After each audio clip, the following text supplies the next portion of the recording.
Rules 1996 issued in GOM number 436, General Administration Services Department, dated 15th October 1996, and as amended subsequently from time to time. So, in all of the, whether it is roster points or all other issues, we will implement the SC categorization as per the GOs issued today. From this moment, it is the SC categorization will come into force.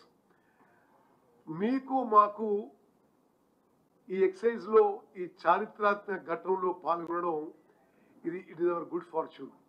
Because నా సుదీర్ఘ ప్రజా జీవితంలో 6 సార్లు ఎమ్మెల్యేగా, ఎంపీగా, ఉమ్మడి ఆంధ్రప్రదేశ్లో మంత్రిగా, సపరేట్ స్టేట్లో మంత్రిగా, రాష్ట్ర కాంగ్రెస్ పార్టీ అధ్యక్షునిగా, పార్లమెంట్ సభ్యునిగా నేను అనేక సందర్భాల్లో శాసనసభలో, పార్లమెంట్లో, బయట అందరూ కూడా ఎస్సీ కేటగిరైజేషన్ మద్దతు పలికేవారు, అన్ని పార్టీల్లో పలికేవాడు.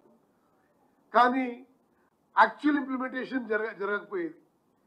ఈరోజు చట్ట ప్రకారం, సుప్రీంకోర్టు ఆదేశాల ప్రకారం ఒక లీగలీ వ్యాలిడ్ ఎస్సీ కేటగిరైజేషన్ తీసుకురావడం, మరి ఆ గొప్పతనం ప్రస్తుత కాంగ్రెస్ ప్రభుత్వం, ముఖ్యమంత్రి రేవంత్ రెడ్డి గారు, ఉప ముఖ్యమంత్రి భట్టి విక్రమార్ గారు, ఈ క్యాబినెట్కి చెందిన విషయం కూడా నేను మీ అందరికీ మనవి చేస్తూ, ఇది తెలంగాణలో కాంగ్రెస్ పార్టీ సామాజిక న్యాయానికి కట్టుబడడానికి మరొక నిదర్శనం.